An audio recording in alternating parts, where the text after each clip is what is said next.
Okay, so I'm going to record what I'm doing. So I'm setting up this weapons playground test scene so we can get the envisioned experience here. So there's a couple little mocks that we have for this.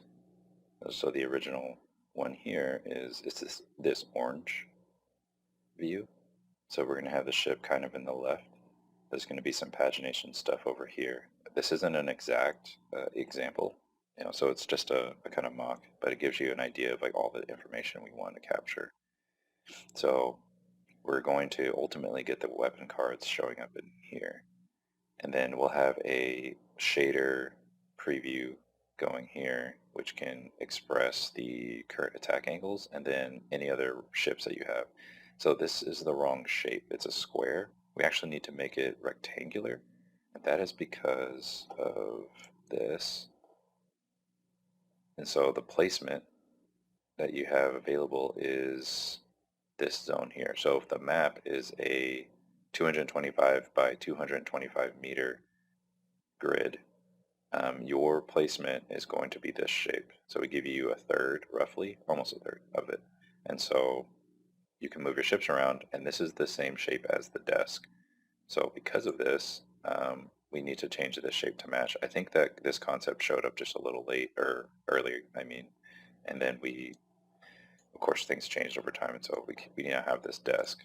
So the desk, I made this shape of it, the same dimensions as the map. So this yellow part is actually going to represent starting position. So when you drag and drop your ship around, that's going to reflect where it'll spawn automatically. You can still move it around when the match starts, but that's just the initial positioning for the fleet. All right, okay, so we should be done with the camera for now. Now I want to pull in a BP card hand.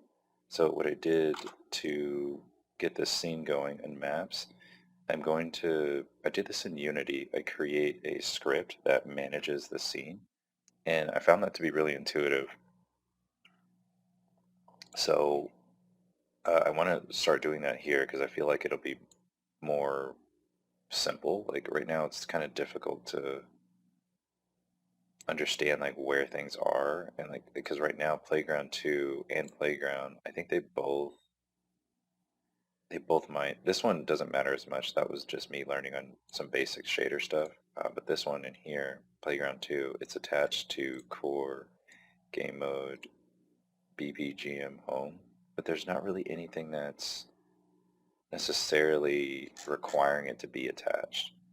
So it's not clear all the time. So if you're messing around here, they have this world settings, and you can just kind of change this game mode override here. So anywho, we're going to start with that pattern, I think. I think that'll be helpful, BPGM. So blueprint game mode. And we'll name it the same thing as the file here, so we can do weapons playground. Rename this to match.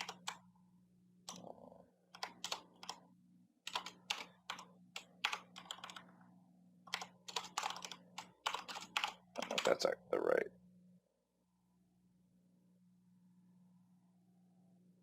Okay, I don't know what that's saying, but it should be hopefully okay.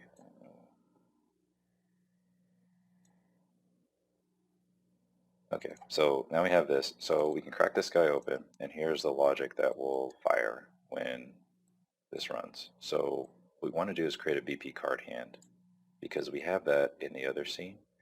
So I can close some of this stuff out. So no, I don't need this anymore. BP card hand. So here's BP card hand. How is this rendering? It's a BP player. So what we can probably do is copy the camera position and BP card hand from Vaporgram. So we're going to go to Art, Menu, Vaporgram, and it's BP Vaporgram. And this has in it a camera and a BP card hand already. So let's just kind of copy all this here, and we're going to go here, and there's this BP static camera. So we want to use this blueprint, so we're going to go to this guy. So we have a camera. Let's just paste it at the root here. This might not work out well. So this is a 60 perspective camera. So maybe we just want the children for now because there's already a camera. Oh wow, that already moved up. Okay. So we have this. We'll start with this. So we're just going to start with the exact same thing. Let's change this to what it was. This is going to mess things up. I'm changing it to 60 because it's more it's configured already. The card hand is. I didn't realize that I changed it. Honestly, I don't know why I was messing around with it so much. Okay, so now we have this. That works. You'll notice that there's no card hand though, and I think that's because it's not being initialized. So we're going to initialize it. This is hard coded in here. So let's get a weapon going, and then let's fix the camera positioning again. So even though I just fixed it, we're going to need to fix it again. We don't need this because the mock thing. We're going to put a map over here, and then we're just going to have the cards, speak for themselves in the middle. So my bad. Delete.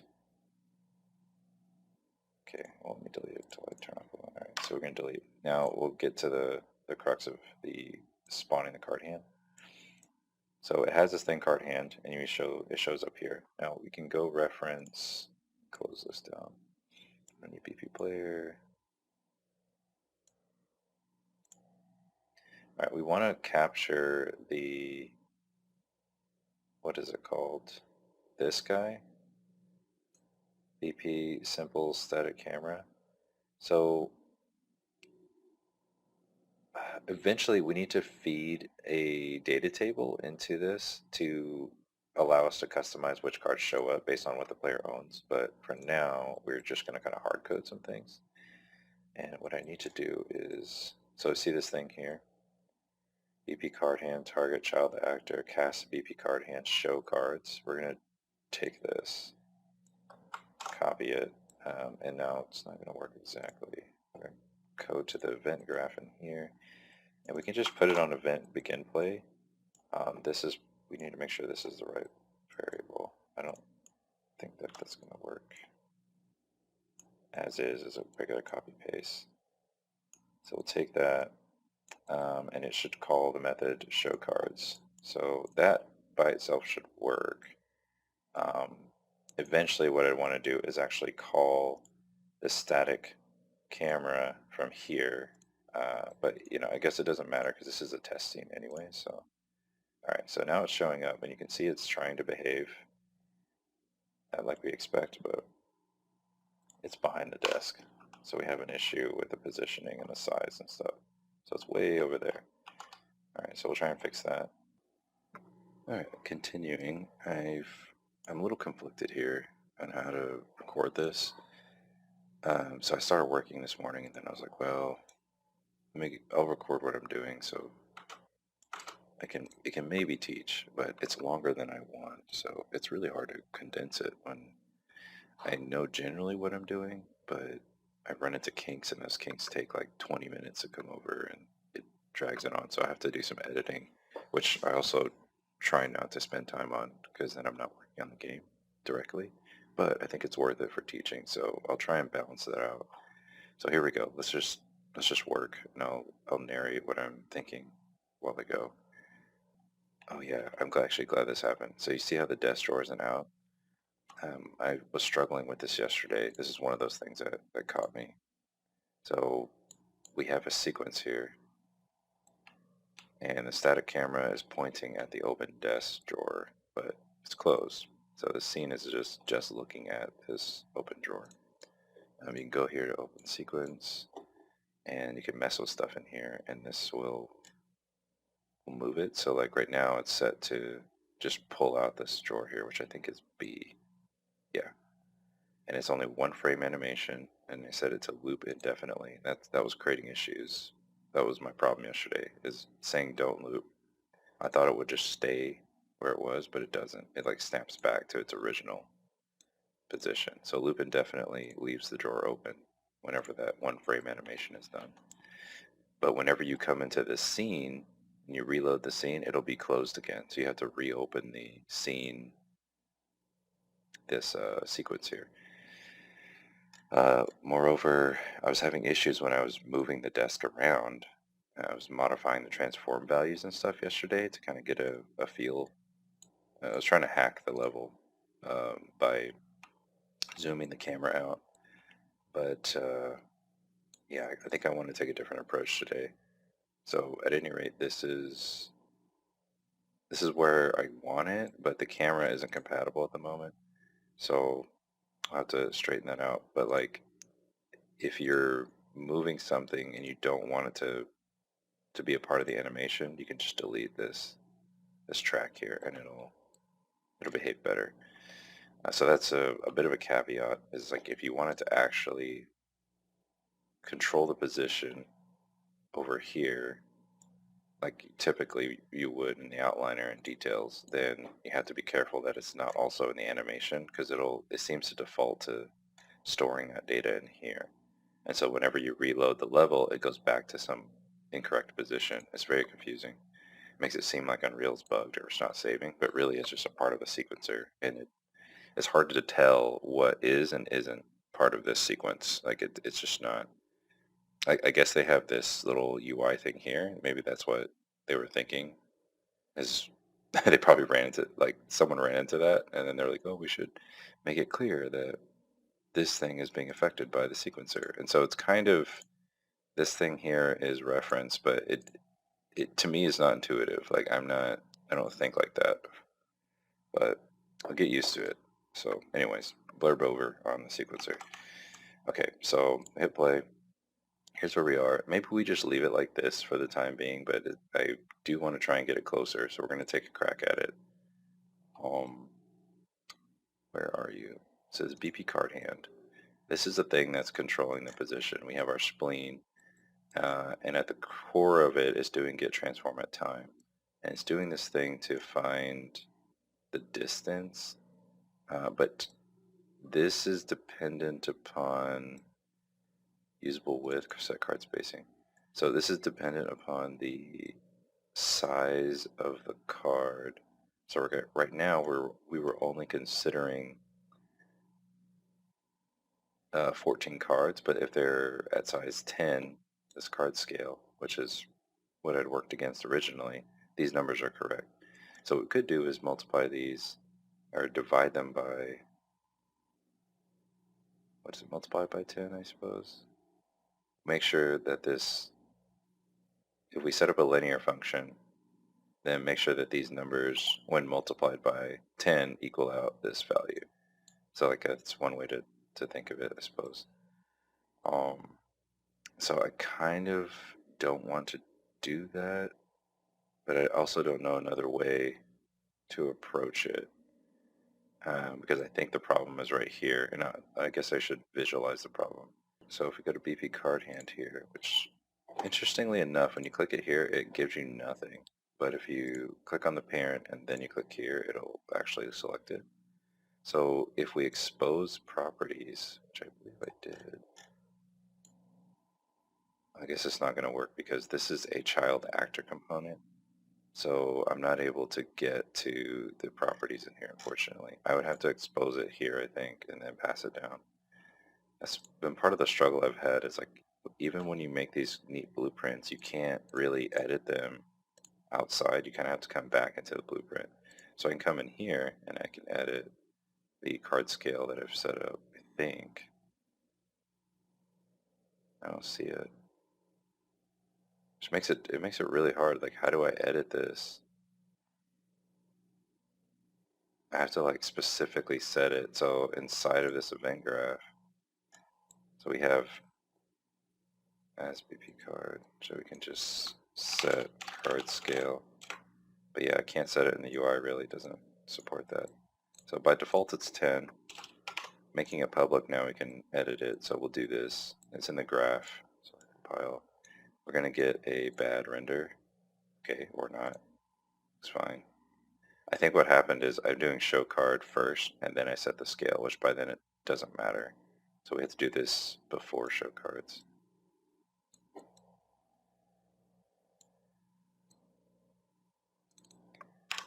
don't want it looping back like that. Okay, control. Right. Okay, So you see the cards down here and they're super tiny. So we can try to move the spleen around is what I was gonna flirt with, I suppose. Moving the spleen around kind of freaks me out a little bit. It's very difficult to move. So scaling it feels better, I'll say, because you don't have to mess with the shape too much. But then once you adjust the scale, you are also contesting with the other factors, like the distance from the camera and like other things. So anyways, all of that, I'm just going to try and cut this down by 10. And I'm going to leave this alone. Let's just leave the card scale at 10 for now. So I'm going to instead invert the change, see if we get, so see like this, but it moved over here to the left. So now we have to move it. It's just a difficult thing. Okay, so let's see if the main thing I want to know is the composition of the hand. So that seems okay. And it seems fine right now because there's nothing complicated going on in the card, but as soon as you, like when you do Niagara particle effects or something in here, it can start to break down. So we want to let's put a card in here and see, well, actually I don't have anything yet, so it's going to be hard to tell. But I initially tried this and I had issues. Ooh, here's a quick way we can test BP card hand. So when we're spawning the card hand, show cards. This isn't what we want to do in the long run, but we can, there you are. So when we spawn an actor, so let's just spawn another one. Oops, BP card swan. That one has a particle effect in there. And we want to see what it looks like. It's going to look bad because it's stacked on top of other cards, but there's something I'm looking for, and it is to ensure that the lines look correct, because like whenever you shrink them down, the lines usually don't work. Yeah, I think the lines, so particle effects don't scale. So this is meant to be drawn at a larger scale. I think these cards are, can I see what size they are? See, it says scale 10, but the card hand, which annoyingly won't let me see the properties, but the card hand is 0.1, so it's effectively a scale size of 1. So the scale size of 1, so we can see a couple of issues. First off, the swan is in the right spot. Okay, so at least the model is in the correct location. But save for this last one here. This one's messed up because of the hover effect, so that's alright. But the real issue is the particle effect here. You can see how it looks all stringy. It might just be an optical illusion because of all the other particle effects like layering on top of it. So I'll delete some of these cards and just kind of get a look. I don't know if it's going to let me do this. I'm going to try though. I should delete like a handful of them. Yeah, whatever. Yeah, just do it. Okay. Delete. Okay, let's see what this looks like. So we can kind of get we're not actually going to ever use this, but I'm curious. Just need to experiment on the scale. So it might be acceptable. Actually, just as I said that Niagara doesn't scale, and I seem to do okay here. I honestly don't know why. I don't know why that's working. Cool, I suppose. That's nice. So one thing to consider though is that, again, this is meant to be the one that's on the right side of the screen. So we're not using this. We're not ever going to use this for a card hand. But I just wanted to see how Niagara was responding, so I quickly stood that up. So it's meant to be like at a camera angle like this. So the angle of the particle effect makes more sense. It's really hard to actually get using the camera controls manually. So the cards that we have for this view need to be different. So instead of having all this wackiness, they might have particle effects, but they'll be more localized to this zone here, and they're not going to be doing something that's meant for that specific angle. So we should be able to create a particle effect and then reuse it, seemingly, because of this. So we'll scale down the card hand. I'm going to move it in front of the camera, and hopefully if we get it adjusted right, then this will behave as expected.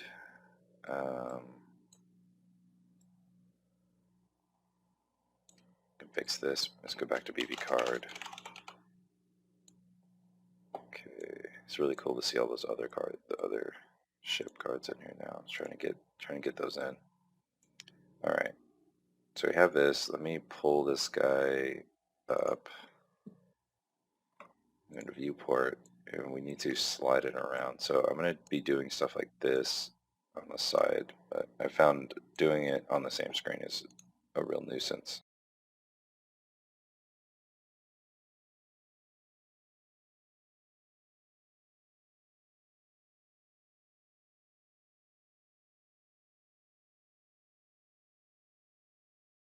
So I moved it like right up against the camera. But because I removed, there was another video I was going to do, but I haven't done it yet. Another video that had to do with the collisions being on the card, but I ran into problems with the state. And so now the card hand is aware that only one can be selected, and then whenever a new one's selected, it sinks down the other ones. And so you don't end up with bad state where the cards are poking up. Because you can do pretty ridiculous things like this, and it's very responsive. I'm like just trying to break it, but now that there's one source of truth for this state, and instead of having each card handle its own events, well, this is much easier to manage the state. And so each card doesn't need to be aware of the other, its brothers and sisters, to make a sane render decision. Okay, all right. So this is actually working out. Okay, so I'm right-clicking to move the canvas around, and then middle-click to do this. So this thing here, we know because of our map size, which I can bring up here to share the page. All right, so a little map. We know that this shape here, this rectangular, which pardon my photography skills, you can see that it's not a perfect square of a picture, but I did measure it in real life, and so I took these 90 centimeters and converted it to 225 meters. Right, so that's the total area that we're working with, like 225 squared. So this length here should be 225. Now, if it's that way in Unreal, it may be not, because it might have a different measurement, but that's whatever this is, we can use it as relative. If I'm seeing this line correctly, see this line here, can I change it from wireframe to, oh yeah, perfect, awesome. Okay, so we can do lit. Oh, lit did not work. Lit. I don't even know what the regular view is. When I go to perspective, what is it? It's lit. Yeah, so unlit. Weird. I guess the light angle is really sensitive there. Okay, well, whatever. We'll do unlit for now. So is this yellow space is what I intended to be that desk spot? Oh, goodness. No mouse button. It's really hard to read that. Let's do it over here. It's really hard not to accidentally using the middle mouse wheel to not scroll it down. Oh gosh, okay, so we can see the numbers 220, which is not great because it's not the exact size that I was going for. So I can try to like adjust this a little bit to make it match, which is it's a scary prospect, right? Like, let's try 1.1, 1.01. 1.1 is probably too big.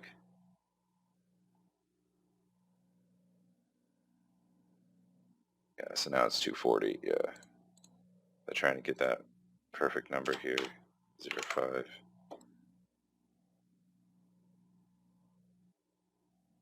229. Okay, let's do 2.5. Cut that in half. This is imprecise as is, so if we just get nearby, oh hey, look at that. That's nice. That was 225. So if we have this width of 225, which of course is messed up.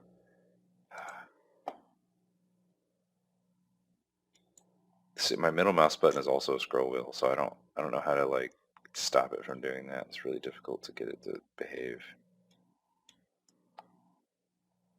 Wish I could just like press a key and trigger this, but yeah, so that'll do. It's pretty close. Now this size here I'm not as worried about just yet. Like I'm not super concerned about it at the moment. All right, so let's go back to wireframes. Alright, so we can see the ship now. We know this is 225, so now we just need to see, and it's the correct server measurement. So 5 is this big, which is really small, huh? That's tiny.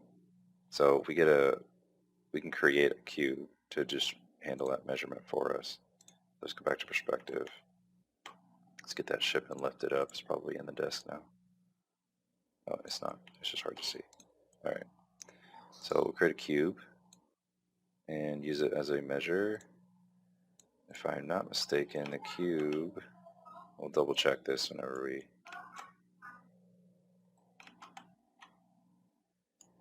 So right now, oh, okay, cube scale isn't, this isn't good. Okay. That's annoying. Okay, so 1 cube scale is not equal to 1 unity meter. It's just our unity, I think, what is it, centimeter, I think? The unity, gosh, am I saying unity? Unreal unit? Yeah, I want to say that thing is centimeters that it's measuring. Yeah, when we're doing that line. So let's go back to top. So I'm just going to do it, eyeball it at the moment.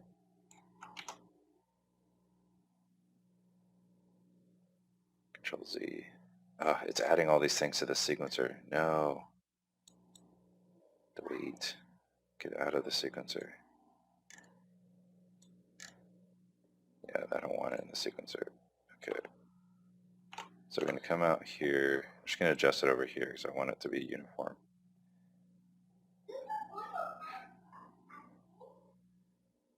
Yeah, it's going to be really tiny. Should be some even number though, because it seems like it might be it.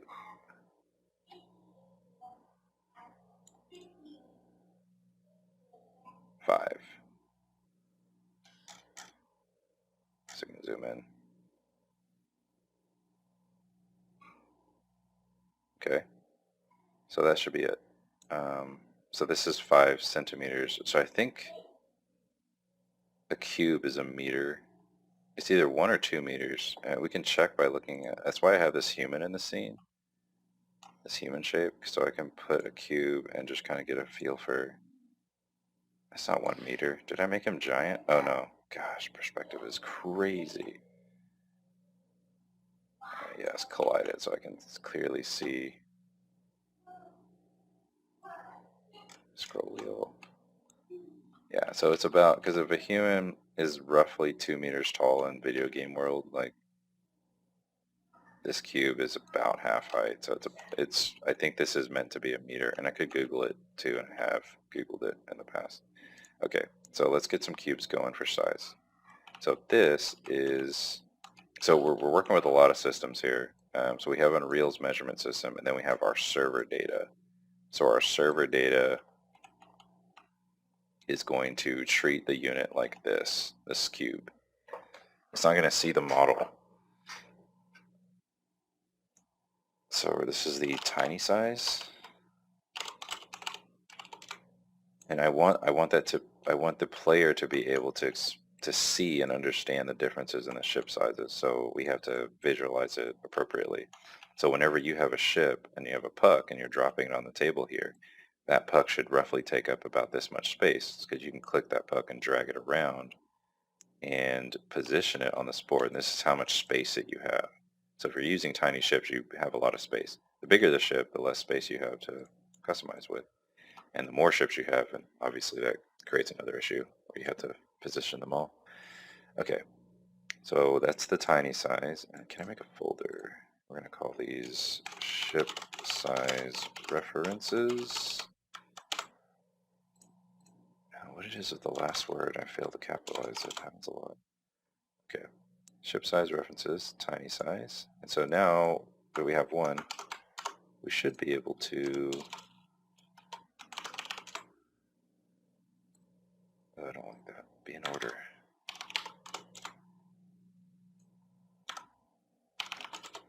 Okay. Alright, so small. So we should be able to double this, and that's small. And then we add, for medium, we're going to add 0.5.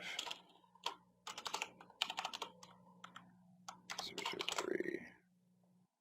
So it should be this. And I'm doing this from memory. Originally, I think each one was doubling, but the ships were getting way too big. Much, much too big. So the Swan is a medium ship. No, it's not. The Swan is a small ship. The Goose is a medium ship. The Eagle is a large ship, if I remember correctly.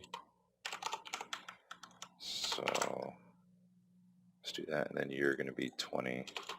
And I think that's all we've done so far. Let's look at some data here. Yes, okay, I was looking at some of the data. So these are the ones that we've done so far. So these are the sizes. There is like a boss ship that's, I think it's called Huge.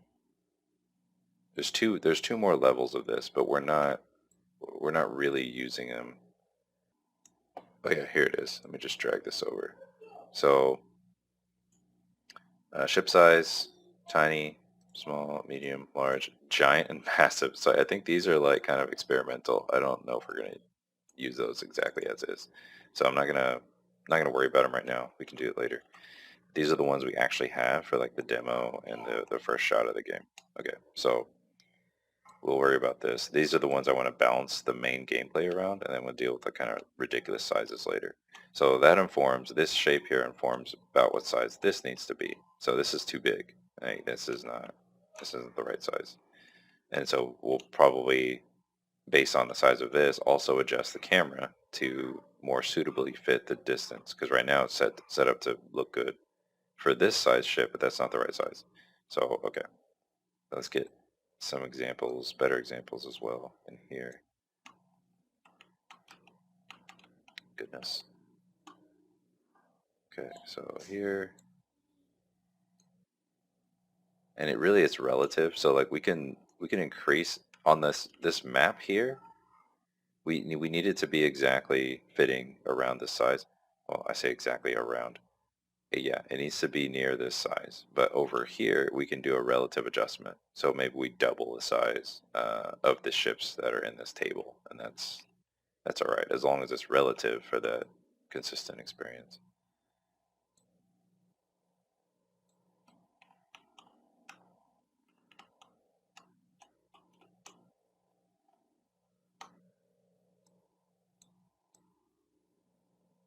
Yeah, so something like that. Okay. So these little miniature ships, like we're scaling them down. Like I think it's 100th, like 1/100th of the scale, if I'm not mistaken. Because like if we scaled it up to where this guy could fit in it, that would be like the true size. But this table is scaled down. So all right, so there's that. Let me try and usually just pick a dimension. Like the wings can stick out a little bit, and that's all right. But the length is the preferred measurement for matching. So that's about right. It doesn't need to be super precise. Grab.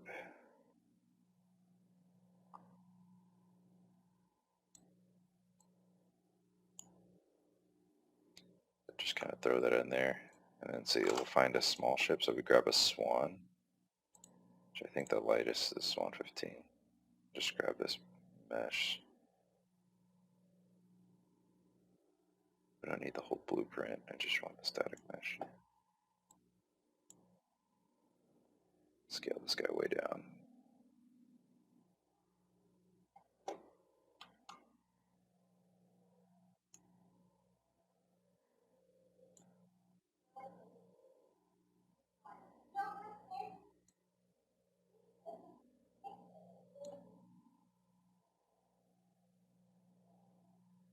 Yeah, so this one, I remember measuring it out. I think it's, so this is 10. Actually don't remember. I got to like look in Houdini to figure it out. But yeah, I think that's actually right. I know it jutted out more than because it's, again, just a loose measure. It's not exact. Because the wings make it look much bigger, but really what we're considering most is the ship inside that boat shape there. So the embellishments of this thing's rudders and the neck, like we're only partially considering its length. It's mostly about the cabin space, like on the ship itself. So that we're concerned with. Okay, then let's pull up a goose. There might be another one that we can pull up that's medium size. Let me see. Yeah, let's pull up the moth. We haven't seen this guy around a lot.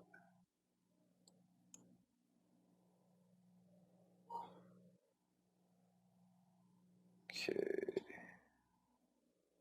Get you in the folder. Get rid of that 0. This thing is so cool. I'm eager to see these things blow up and blow each other up. And so this guy's a little bit bigger. I'll just scale him up a little bit. Same thing, like the wings. You want to kind of ignore a little bit. We're thinking about the cabin space primarily. It's like this guy. It's a little overshot.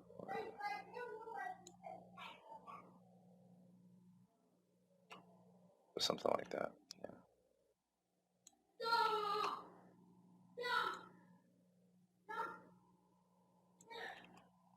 Alright, so we got this.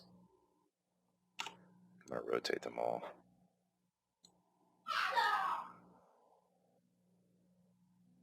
Speed of 90, please.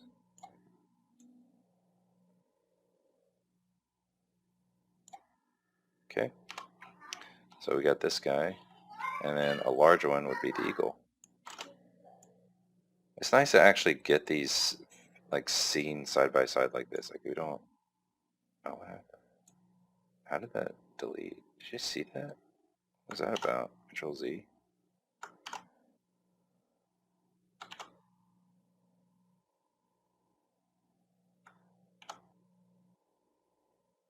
What? Okay. Just erase the moth.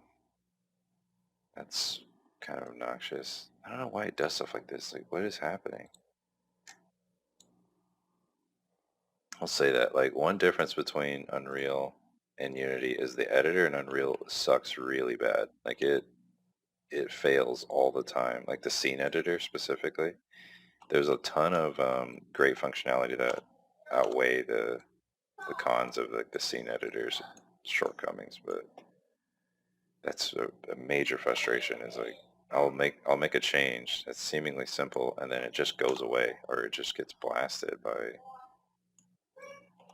confusing things. Like later, I might figure out what happened, but it's not clear to me. Like yesterday, I was struggling because Sequencer was eating my changes, and I didn't realize it was Sequencer.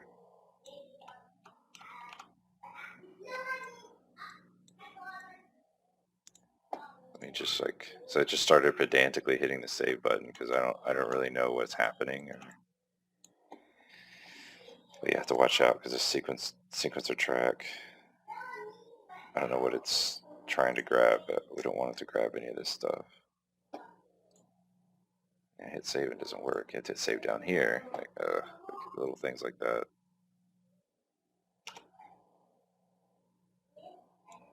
Alright.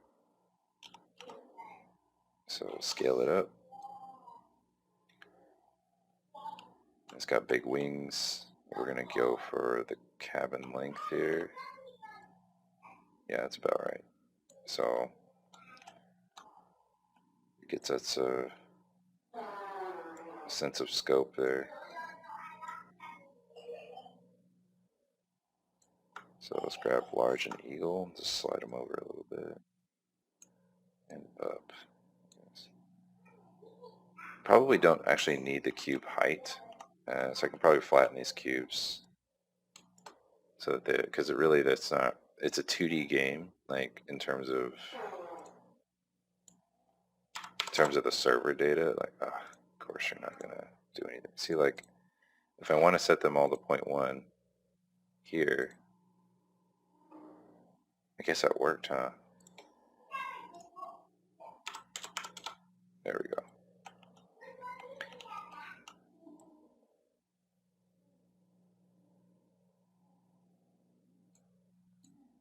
Okay, I'll move this guy.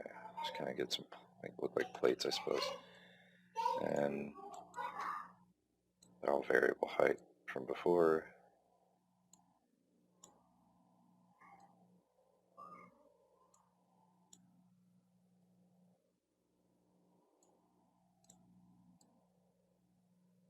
So it kind of gets us a sense of scale.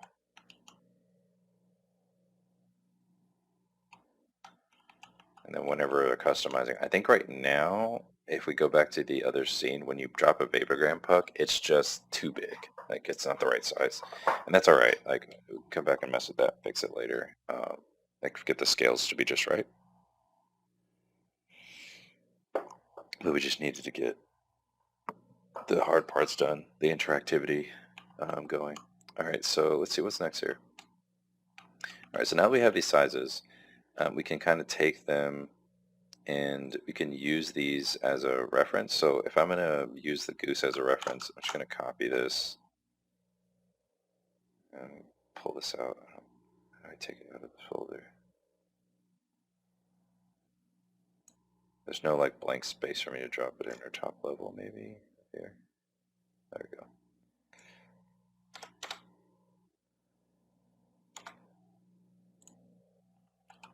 So we're going to slide this over, and if we do an exact multiplication on it, like if we scale it up times 2, it's like technically on the upper grid, that yellow grid up there, this like spawning space, this needs to be to scale, but this does not. It's a display. So we can scale it up like say times 2. And that's not locked.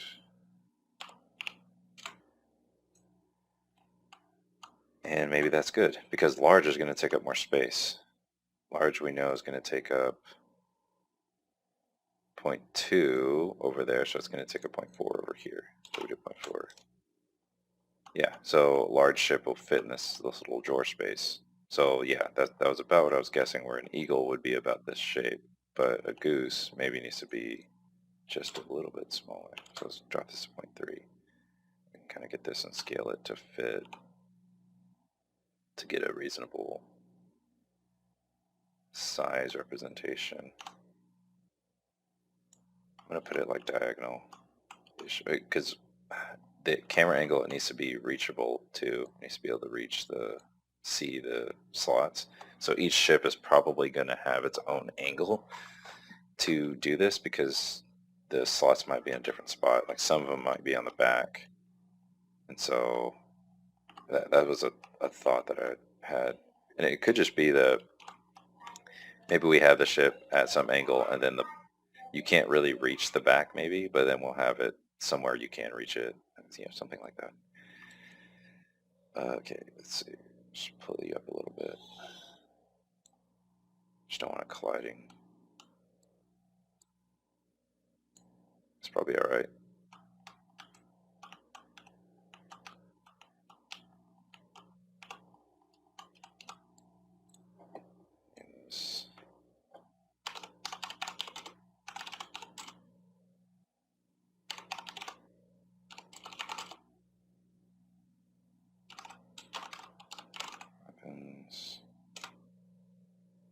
It's a really long name. Okay, so this should do. I think that's close enough. I could just save this, and hopefully there's nothing lingering. All right, yeah, and that's roughly the right size. And an eagle would be like a lot bigger here, and so we shouldn't have to adjust the camera, and it should support all the sizes. If you put a gecko, you can make it a bigger size so you can see it a little bit better. And then we can have the screen over here. So I'm going to ignore the menu screen over here, and I'm going to try and focus on getting a practice view for these cards. So, or not practice view, what am I trying to say? This 3D view of the when it's in the hand, because we don't have that same right side view that we do for the ship, because it's not, the weapons don't have that much detail. You can actually fit everything on one card screen, so it's a little bit different.